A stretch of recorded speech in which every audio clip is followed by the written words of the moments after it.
Dando continuidad al programa, tenemos en la tarde de hoy la realización del taller simultáneo LISA, liderando líderes independientes del manejo de la apnea obstructiva del sueño.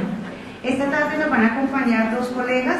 En la primera parte, por cuestiones de logística, vamos a unir los talleres y primero vamos a escuchar la parte de diagnóstico a cargo de Jimena Cristancho, terapeuta respiratoria. Ella trabaja en la parte técnica del programa LISA de la División Respiratoria del INDE Colombia S.A. Después de la parte de diagnóstico, que ya va a dar inicio, nos acompañaría Natalia Ivonne Arias Pérez, terapeuta respiratoria, clínica y administrativa del programa LISA del INDE Colombia S.A. Adelante, Jimena, muchas gracias.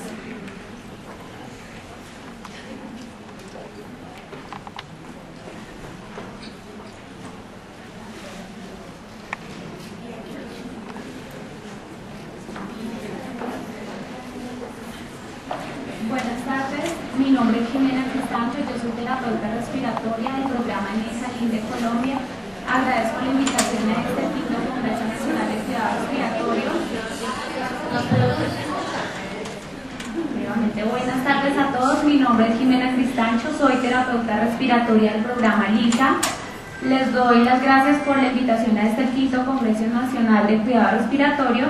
En esta tarde vamos a desarrollar inicialmente el taller de cómo se diagnostica el SAS. Como reseña histórica tenemos que hacia la década del siglo XX se diseñan las técnicas polisomnográficas y por lo tanto aparecen con ellas los laboratorios de sueño.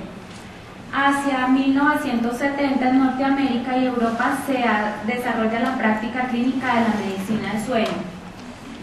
El polisomnograma basal lo realizamos basados en el protocolo de la Asociación Americana de Medicina del Sueño.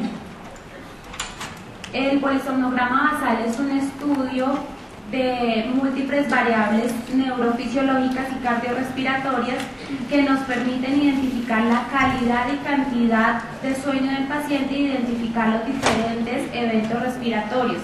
Es el gol estándar para el diagnóstico de SAS. La función del terapeuta respiratorio en el laboratorio de sueño es el diligenciamiento del formato de historia clínica, bien corresponda a paciente pediátrico o adulto. La explicación como tal al paciente de las conexiones a realizar, del material utilizado, un examen físico previo al examen, la colocación como tal de los electrodos, el monitoreo permanente para garantizar un estudio óptimo y asistir al paciente en lo que él requiere. Otra parte fundamental es saber identificar los tipos de eventos que presenta el paciente.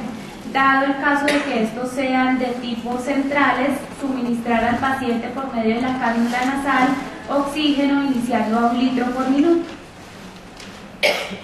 Las variables polisomnográficas que tenemos en cuenta es el electroencefalograma, el electroculograma, la electromiografía de mentón, el registro de flujo por medio de la cánula y el termistor, el registro del ronquido, el electrocardiograma, las bandas de movimiento de tórax y de abdomen, la oximetría de pulso, el electromiograma de piernas y el video infrarrojo.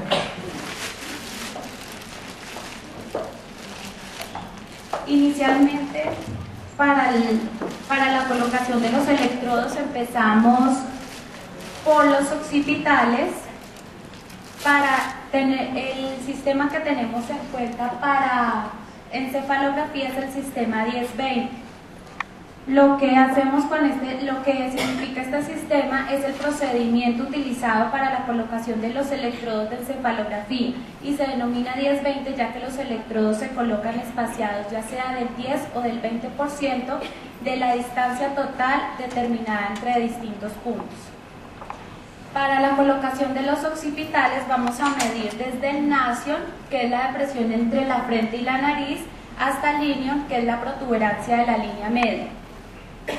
La medida total entre estos dos puntos, vamos a sacar el 10% y se va a ubicar 10% hacia el lado derecho, 10% hacia el lado izquierdo, teniendo en cuenta que los electrodos pares van hacia el lado derecho y los impares hacia el lado izquierdo.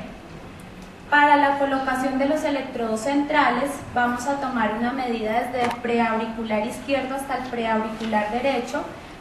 Vamos a trazar un punto medio del cual vamos a tomar el 20% hacia el lado izquierdo y el 20% hacia el lado derecho. En el caso del equipo Cadwell necesitamos colocar un electrodo que es el CZ y es el punto medio que ubicamos anteriormente acá. Los electrodos de referencia, que es el A1 y el A2, lo vamos a ubicar en el mastoides. Ubicamos la protuberancia del mastoides y ahí vamos a ubicar el A1 y el A2. El electrodo de polo a tierra, que se coloca 1 centímetro arriba de la entreceja. Para la ubicación del electroculograma vamos a ubicar el electrodo izquierdo en el ángulo ocular externo del ojo, 1 centímetro hacia afuera y 1 centímetro hacia abajo. Y en el derecho vamos a ubicar el ángulo ocular externo 1 centímetro hacia afuera y 1 centímetro hacia arriba. Las ondas que nos va a brindar el electroencefalograma nos permiten identificar las diferentes etapas de sueño del paciente. N1, donde ubicamos las ondas alfa, N2, los complejos K y los usos de sueño, y en N3, sueño profundo, y abajo ubicamos el REM, donde también nos va a ayudar el electroculograma que les acabé de mencionar.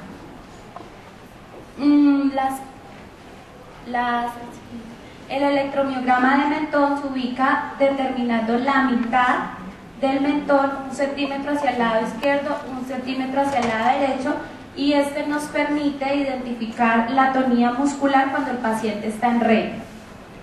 Los sensores de flujo, tenemos la cánula nasal y el termistor. El termistor lo que nos permite es evaluar la temperatura, aire frío en la expiración y aire caliente en la expiración, y la cánula nasal nos da como tal la onda de flujo.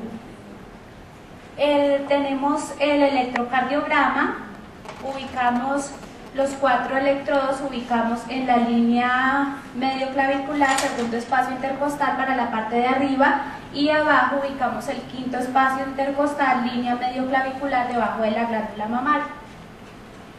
Para el sensor, para el ronquido, ubicamos los dedos en el cuello del paciente, solicitamos que repita su nombre varias veces y donde se determine mayor vibración vamos a instaurar el micrófono, lo que nos va a permitir identificar la severidad del ronquido y si el paciente presenta somniloquio. Las bandas de tórax, tenemos la de tórax y la de abdomen. La de tórax la ubicamos debajo de la región axilar y la de abdomen la colocamos en la región umbilical del paciente. Y sobre la banda de tórax vamos a ubicar el sensor de posición. El sensor de posición lo que nos permite es identificar en qué posición el paciente presenta más eventos. Y los sensores de flujo y las bandas nos permiten determinar qué tipo de apnea, el tipo de apnea y de que si son obstructivas o centrales. Colocamos el pulsoxímetro. La pulsoximetría lo que nos permite tener un valor constante de los niveles de oxígeno que maneja el paciente. Y tenemos la electromiografía de piernas. Colocamos, se solicita al paciente que realice dorsiflexión. En el tibial anterior ubicamos el electrodo y 5 centímetros más abajo ubicamos el segundo.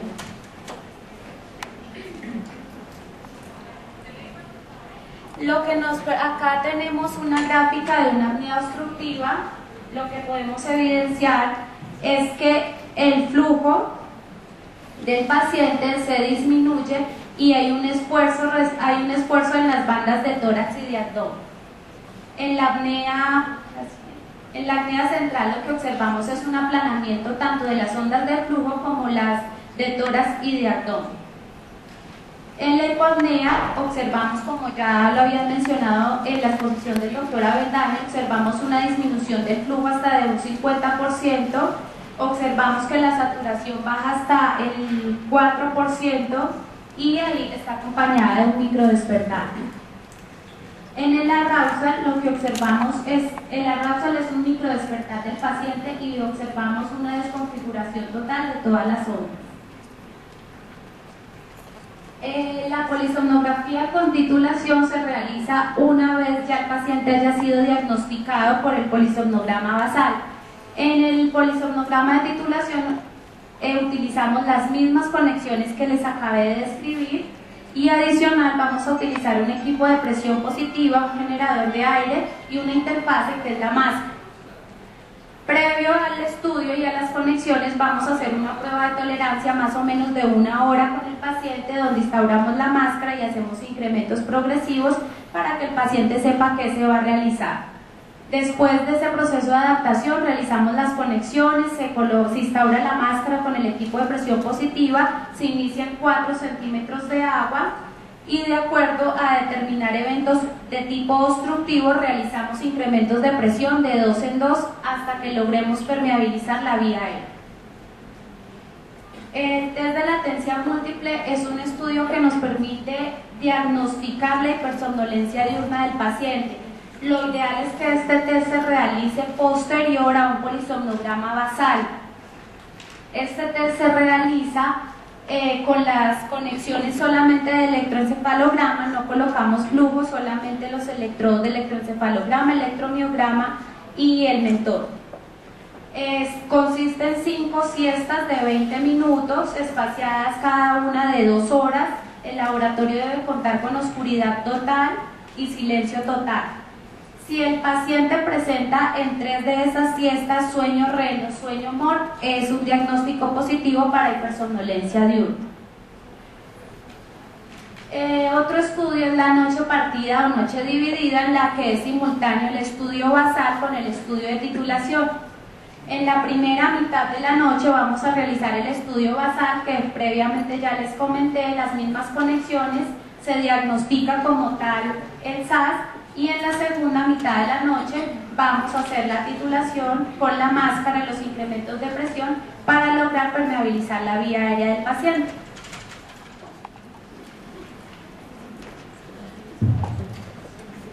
Para el estudio de titulación, esta es la máscara que vamos a utilizar. Inicialmente colocamos la nasal y dado el caso de que el paciente presente apertura bucal, instauramos la oronasal, que es la máscara completa que cubre nariz y boca. Este es el circuito que nos permite la conexión entre el equipo. Siempre vamos a titular con equipos BIPA. Conectamos el circuito y la máscara al paciente e iniciamos como tal la titulación.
Un trastorno conductual de sueño MOR.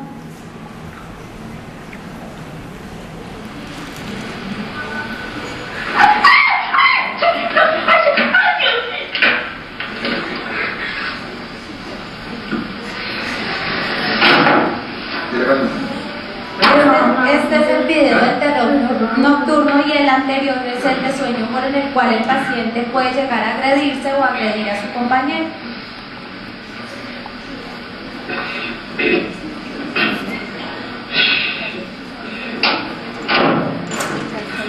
El terror nocturno suele presentarse en el sueño profundo, por lo cual el paciente al día siguiente no va a recordar este episodio.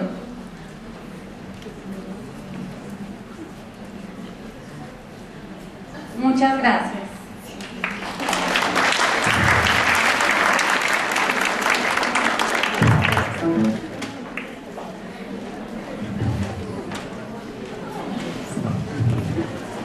Buenas tardes, mi nombre es Natalia Arias, soy terapeuta respiratoria y pertenezco al programa LISA del INVE Colombia. Vamos a desarrollar el taller tratamiento en síndrome de apnea e hiponea del sueño. ¿Alcanzan a ver todos? O si quieren.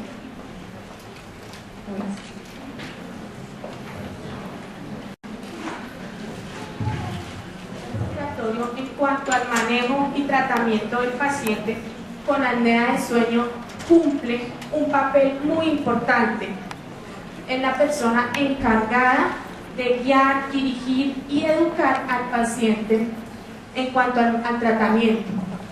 En sí, nosotros logramos que él adopte un 100% su tratamiento y logre una adherencia adecuada al mismo.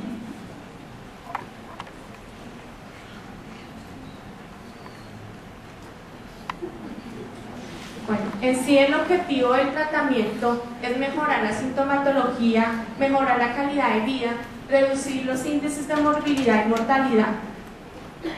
Dentro de los tipos de tratamiento que existen para el SARS se divide en dos, uno que es quirúrgico y el otro que es tipo médico. El quirúrgico a su vez se divide en dos, el que es de derivación de la zona obstruida y la corrección de la obstrucción. Dentro del quirúrgico está la traqueostomía, que fue implementada en 1969, el cual logra un 100% de éxito, pero se deja ya como caso de urgencia, pues por la condición social y todo lo que requiere. Cuando la corrección de la obstrucción nasal se fundamenta es en dar o mejorar esa resistencia que existe por la presencia de masas. Existen algunas cirugías como la septoplastia, la turbinectomía, la polipectomía o la ovuloparingoplastia. Esta fue implementada en 1981 y se ha difundido mundialmente. Consiste en retirar toda la parte del paladar blando, la úvula, de forma que aumente un poco el espacio o la vía aérea superior. Pero como el tejido se tiende a regenerar, no es tan satisfactorio al 100%. El médico. Dentro del médico, uno de los principales está la reducción de peso. Varios estudios han demostrado que si se logra una reducción de peso del 10%, el índice de apnea y hiponea disminuye al 26% y mejora la sintomatología de los pacientes. Existen en el mercado algunos dispositivos denominados dispositivos de avance mandibular que se utilizan más que todo para pacientes que tienen un índice de apnea y hiponea leve. Actúan específicamente en el espacio retrofaringeo, pero su eficacia es limitada precisamente por eso, porque hace retroposicionamiento del hueso hyoides y a su vez va a reducir en el espacio hipofaríngeo. La estimulación eléctrica pues aún se encuentra en estudio, tiene pues de pronto grandes expectativas, se están generando, pero se encuentra en fase experimental.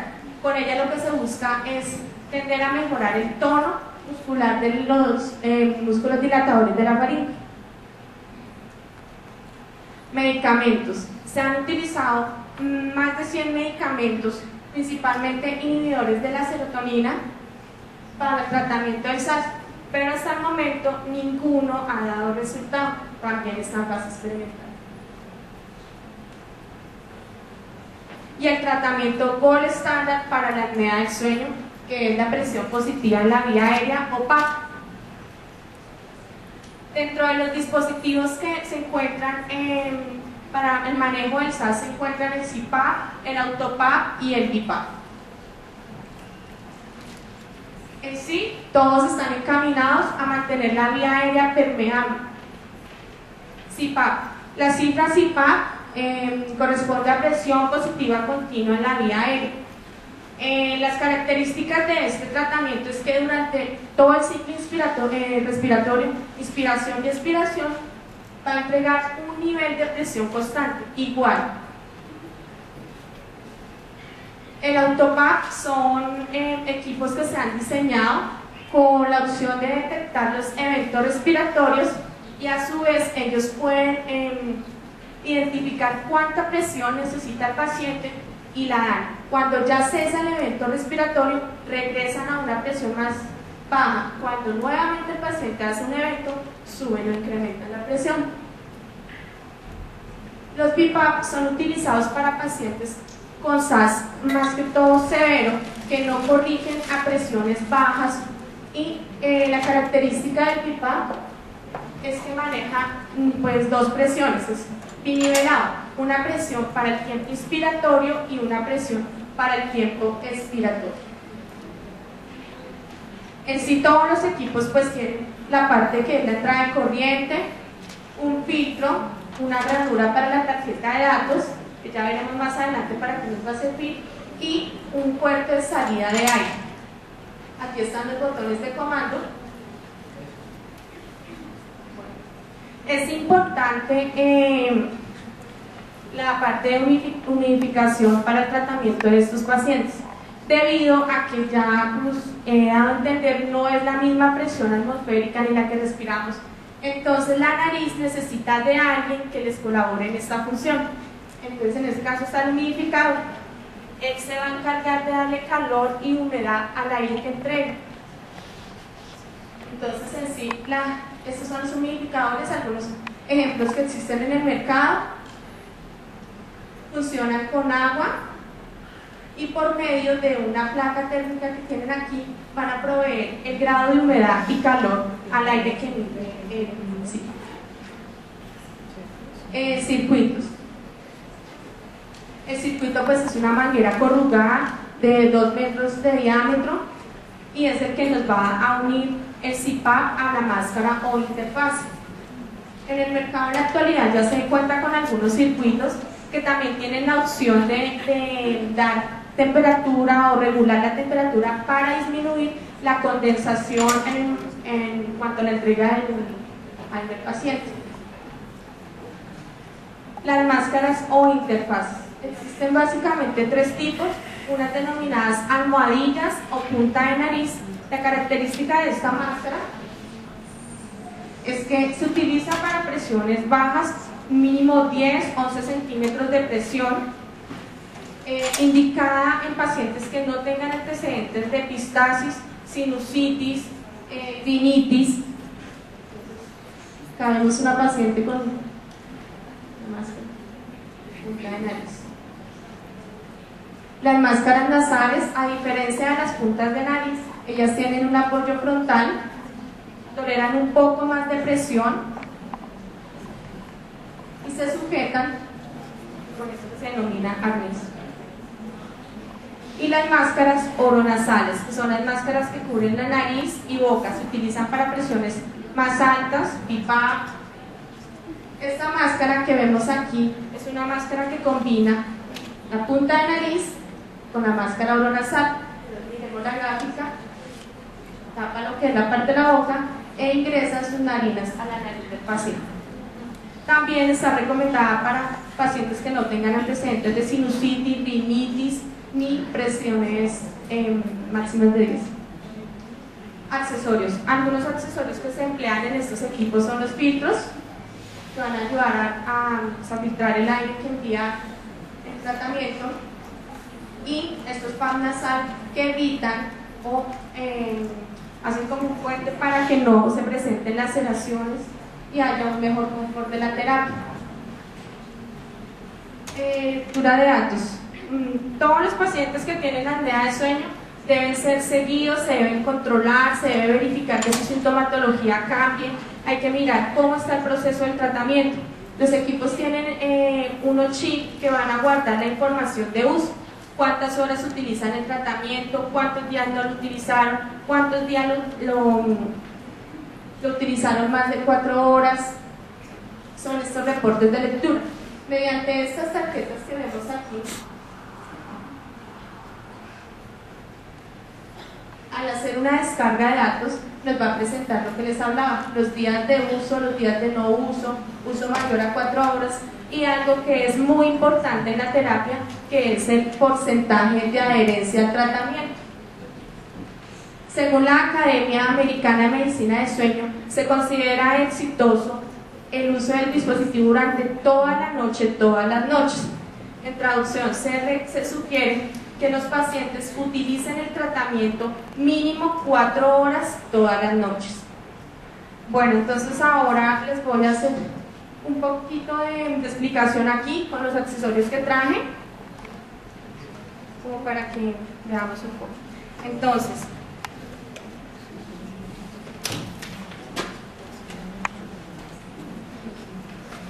este es un CPAP.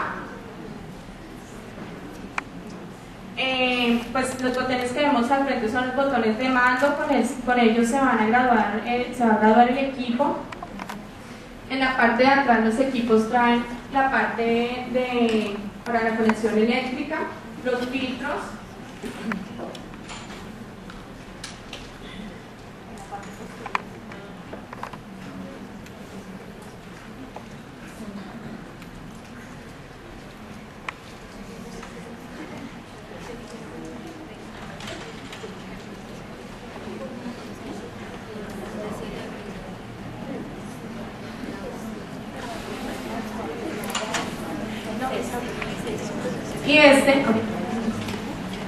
y este es un BiPAP. En realidad la estructura es similar, lo que cambia es la configuración. Entonces en el BiPAP nos va a pedir 2 presiones, una para la IPAP, una para la EPAP. El CPAP nos va a pedir una sola presión, y hay otros equipos que es el AutoCPAP, que es el que nos va a pedir una presión mínima y una presión máxima para graduar la presión a la cual el paciente corrige sus eventos. Los diferentes tipos de humidificadores que existen en el mercado son estos, pero en sí todos cumplen la misma función: proveer humedad y calor al aire que envía el equipo. Se emplean pues con agua, preferiblemente de filtro, botella, hervida, y pues hay que hacerle el mantenimiento, lavado. El grado de temperatura del humidificador se regula mediante algunos botones que ellos traen encima. Viene de 0 a 5 o otros equipos lo traen a 6. El grado de humedad es individual. El paciente en la noche, cuando siente mucha humedad, pues sube un poco más caliente. Cuando siente el aire muy cálido, regresa el grado de temperatura. Estos son los circuitos.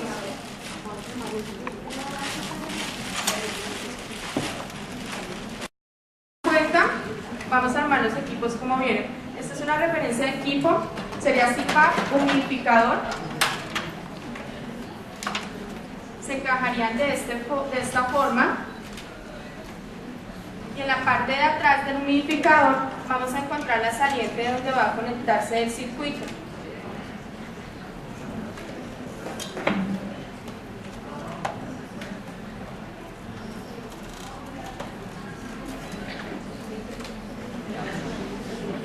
De igual forma este o este.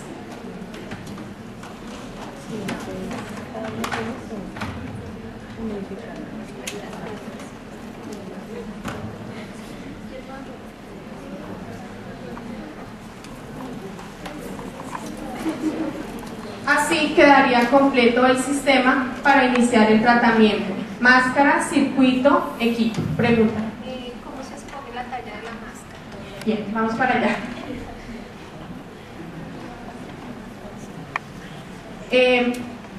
Este circuito del que les hablaba, que tiene una resistencia interna, el cual está en la posibilidad de detectar el grado de temperatura que se requiere para el aire, es empleado para un equipo porque él tiene su parte eléctrica que se va a unir al equipo, no sirve para todos los equipos.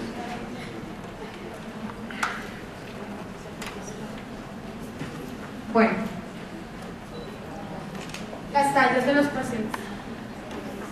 Cuando ya recibimos al paciente en la parte de tratamiento, ellos llegan con su fórmula médica, solicitud de talla. ¿Cómo se de talla de máscara? Perdón. Existen medidores que se emplean y las tallas, también pues se le toma la medida al paciente y se define cuál es la que mejor le aplica. ¿Cómo sabemos cuál es la mejor? Que no presente tanta fuga, que no le fluya, que no le dé tanta presión.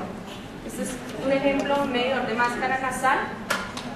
Se instalaría de esta forma.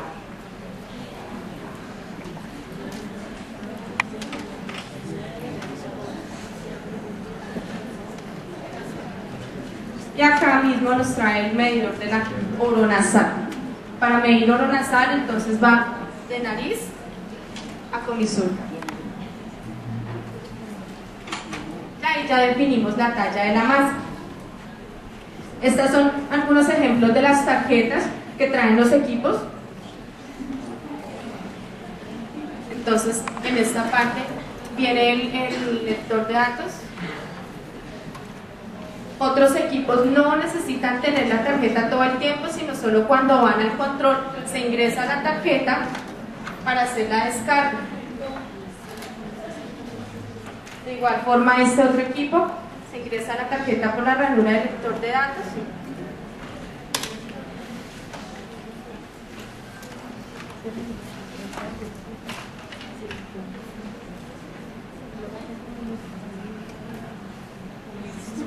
Y ahí ya obtenemos la descarga de datos. Lo importante es que el paciente utilice el tratamiento. Si el paciente logra utilizar el tratamiento, la calidad de vida va a mejorar. Él va a sentir que se va a regular sus cifras de tensión arterial, va a dormir mejor, no va a presentar insomnio.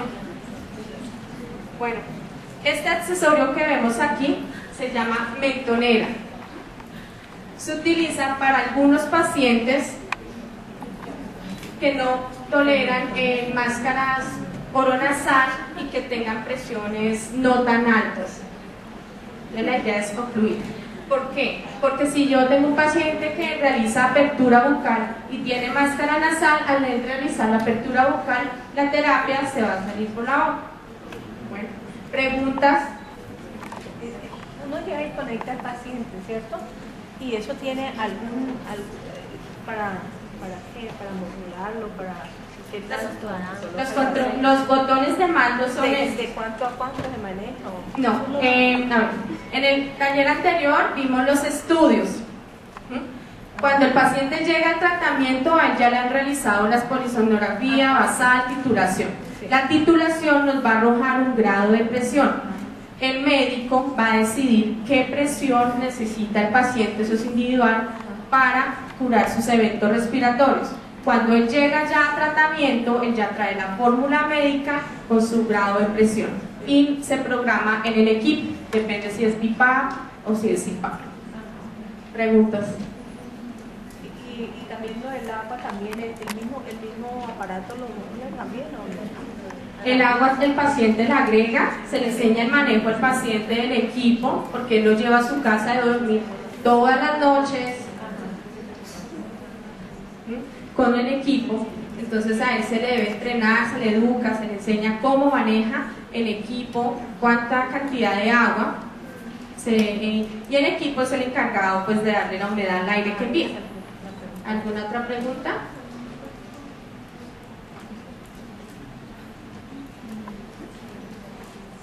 Si alguien quiere pasar sí.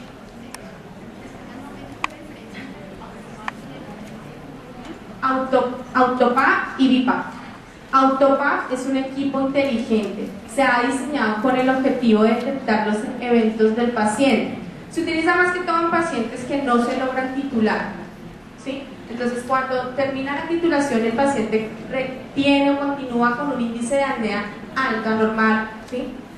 Y no toleró la titulación, a ellos se les coloca un equipo durante un mes, 20 días, para hallar una media de presión. El médico ya define qué media de presión. ¿Cómo se halla esa media de presión? Esos equipos vienen de 4 a 20. Se deja ese rango de presión y él solo va a regularlo en ese mes. Luego el médico verifica.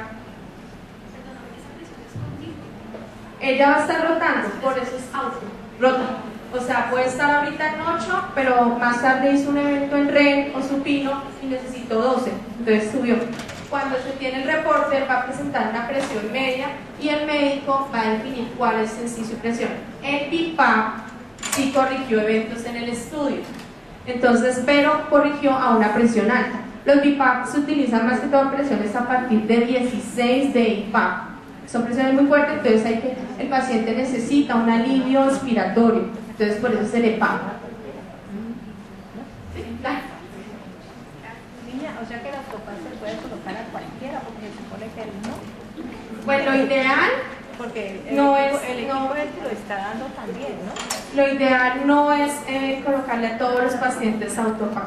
Lo ideal es que su paciente tenga su dosis, su tratamiento, que es.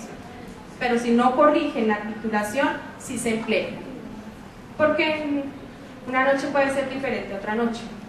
Pero si el equipo lo está dando, la pregunta no es si lo está dando, pues uno está seguro de que el equipo va a ayudar a lo que necesita. No, lo que pasa es que yo contesto de pronto esta pregunta. Los automáticos sí facilitan la terapia y la adaptación al tratamiento, pero también pueden llegar a generar un inconveniente a pacientes que tengan alguna enfermedad cardíaca. ¿Por qué? Porque no soporta ese gasto cardíaco que está presentando el paciente y a nivel de la presión puede empeorar más estos procesos cardíacos que genera, pues que está generando el paciente. Por eso es que no a todos los pacientes les sirve todos los equipos. Para eso son los estudios polisomnográficos y además el seguimiento que nosotros como terapeutas debemos realizar al paciente. Sí se adapta mejor con presión automática, porque pues yo doy un rango de presión y dependiendo del grado de obstrucción que tenga el paciente es que el equipo lo detecta y le manda solamente la presión que él necesita y se devuelve rápidamente a esperar la próxima obstrucción de la vía aérea. Pero hay pacientes que se compensan adecuadamente con un equipo de presión positiva única, que es el CPAP. Entonces, por eso también se puede proteger la vía aérea con uno de estos equipos. Y el BIPAP si solamente se le coloca a pacientes que requieran una presión más alta y la presión media digamos en el reservorio de la máscara sea muchísimo más fácil de soportar para la terapia. Entonces, por eso es que hay varias gamas de equipos, pero no todos los pacientes encajan en un solo equipo. Por eso es que existen varias clases. ¿Ok?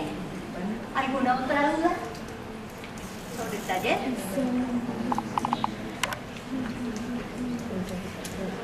Muchísimas gracias.